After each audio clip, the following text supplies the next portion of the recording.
Kelly, Kevin, Tim, and Terry had their work cut out for them. The weather was right, but the places checked proved to be anything but.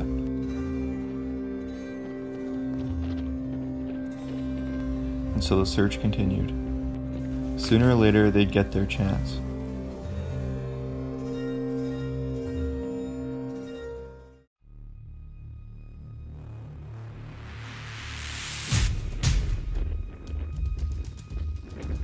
Kelly, running the camera, spotted 2 mule deer bedding by a lone tree.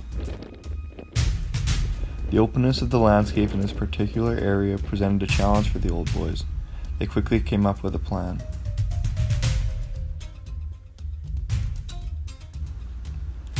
They knew the hard part would be the flatness of the terrain, no trees to help with cover, and the uncertainty of if there are more than 2 deer bedded.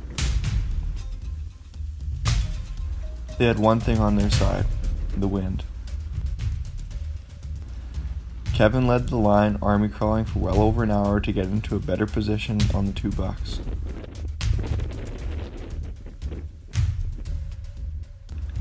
The landscape changes as you go deeper into the tall grass, allowing the old boys with more terrain to work with. Still, the land contained no deep draws, no cow trails, nothing but the solid border of thick grass and weeds.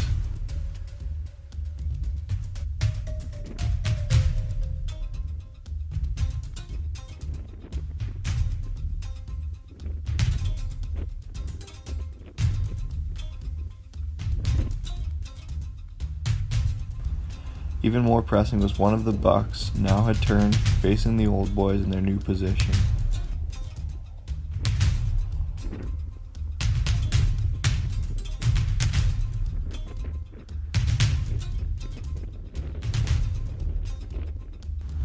This is not going as well as they had hoped.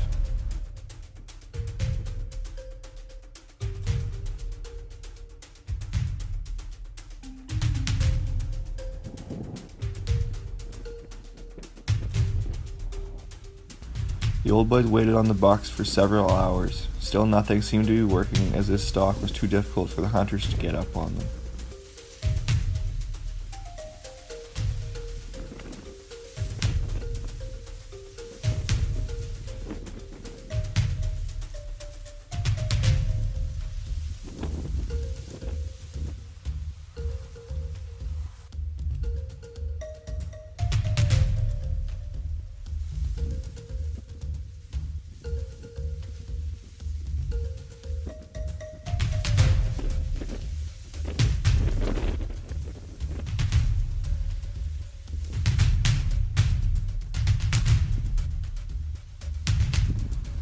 The wind, which had been the only helpful tool the old boys could use, changed, and the deer got their wind and left the old boys in the flat grass fields.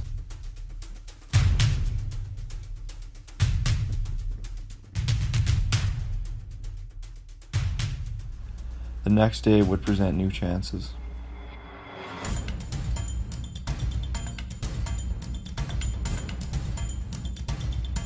Again, Kelly had spotted muley bucks the next day while walking a ravine with Kevin.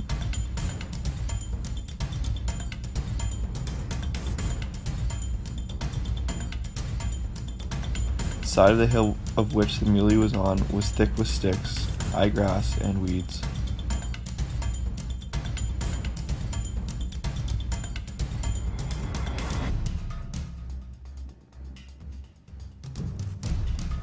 Kevin would walk across the hill from top to bottom, hopefully coming up close with the buck before he even knows Kevin is beside him. The tall grass and thickness of the foliage was helping Kevin stay camouflaged, but also made it keeping an eye on the buck incredibly difficult.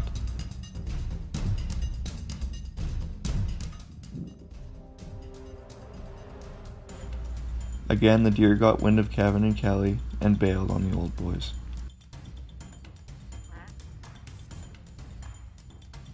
Oh, he's pretty good.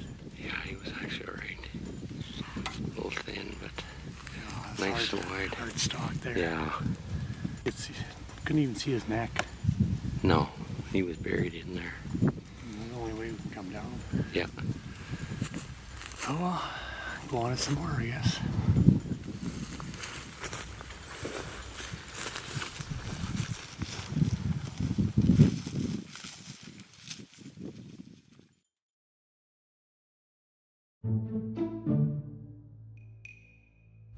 The same day, the deer started coming out of the draws and tall grass to feed.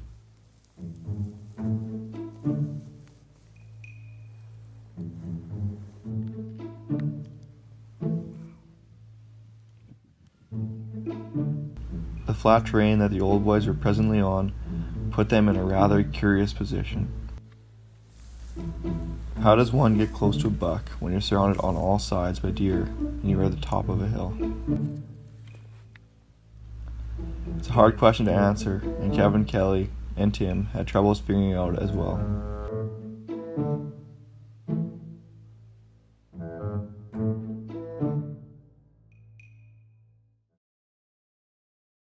Okay. Up here in the big hills, just out in two east, and seeing lots of big deer, like unreal. Seen some tanks, one big typical 4x4, and one had some junk on it, but one of the rare occasions up here, there's not a breath of wind. It's unreal. Beautiful. It's about +9, +8, and hard with the camera, but everywhere around us I can find and see bucks. It's nuts. But Yeah. getting up on them is really tough with no wind at all. Of course, we want wind and we don't want wind, but we got to keep going. Hopefully we can crunch one here by the end of the night. But coyotes are starting to howl and the deer are moving around, so they're not bedded down anymore, that's for sure. But it's exciting, seeing lots of deer. It's a good thing. And 4 up here might be though, hey? Yeah. It might be 4 bedded over here. calm down over there. Oh well, time will tell if we get one or not. Yeah.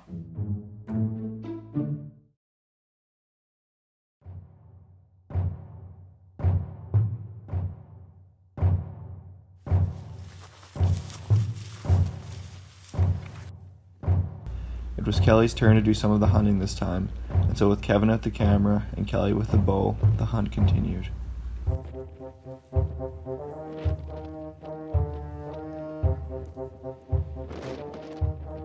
Not having as much time to hunt as the others, Kelly focused immediately and found himself on pursuit.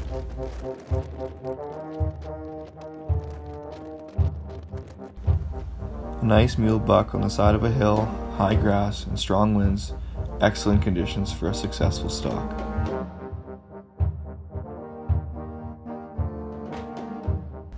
Weaving in and out through the small bushes on the side of the hill, Kelly and Kevin found themselves inching closer and closer.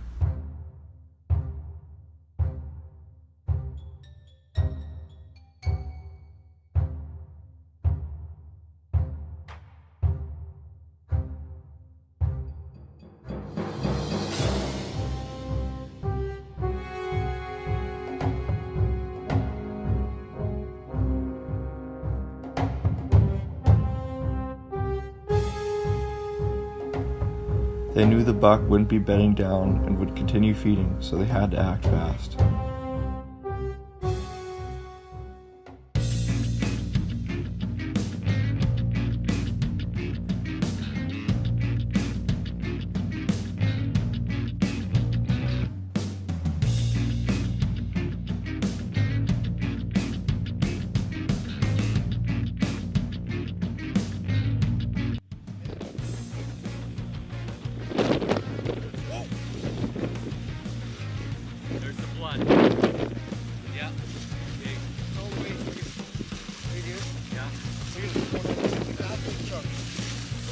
Right on.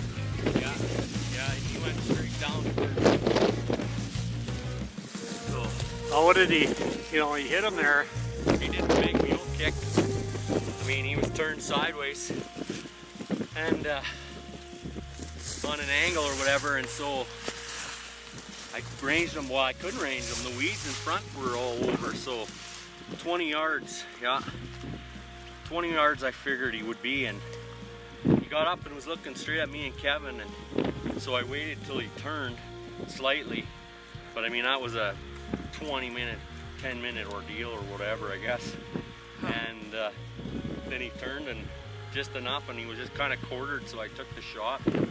He did the big mule kick and ran out of here fast, but I mean, we didn't know he went all the way over to where Tim is. And well, Terry, you were over I was in the right corner. there, and I seen Tim all of a sudden take off down that draw there, so I'm like, where's he going?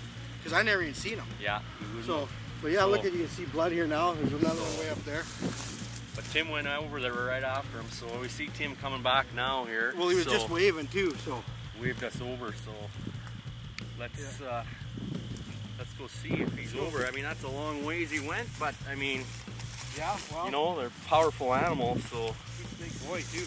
Yeah, look at the blood here. Yeah. It's all right in here.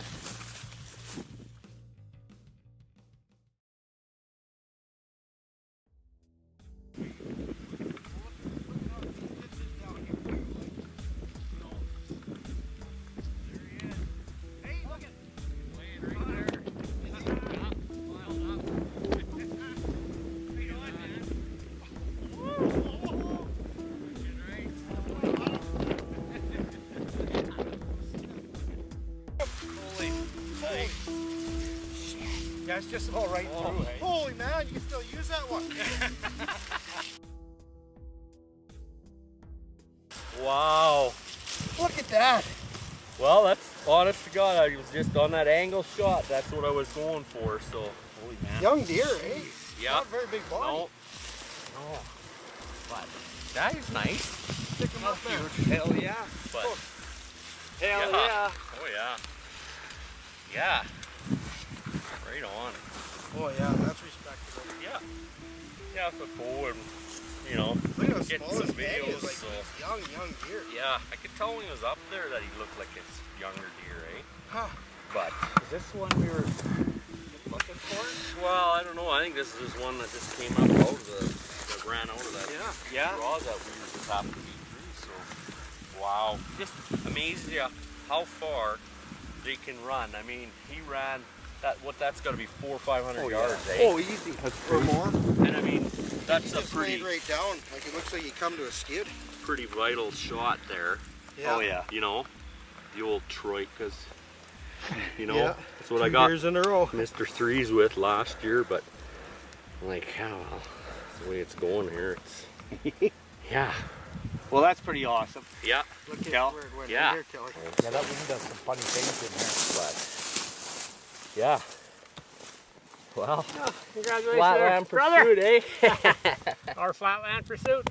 Got another one on the board. Yeah, there. A good deal. Good stuff. yeah, that was good. Good attempt. He looked like he had a lot darker horns. Yeah. Up there, eh? Yeah. The way the sun was Yeah, shining on him. yeah. Well, now we got our work cut out for us We got here. a little bit of work. Yeah. We're way back in deep here, so. Well, Oh well. 1 o'clock. Well, it's only one. Yeah, 10 Big after deal. 1, was so. that where the arrow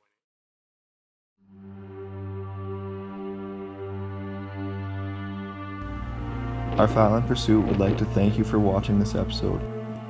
Not only do we as hunters enjoy the adrenaline rush of pulling a stalk on a big buck, or strategizing on how to make a stalk successful. We do it because the time spent with family and friends, the stories told of missing the big one, or tagging the first one, have such a profound effect on us and allow us to find common ground in a busy and at times stressful life. Patience, dedication, and hard work are traits instilled in hunters and are promoted through our channel and others.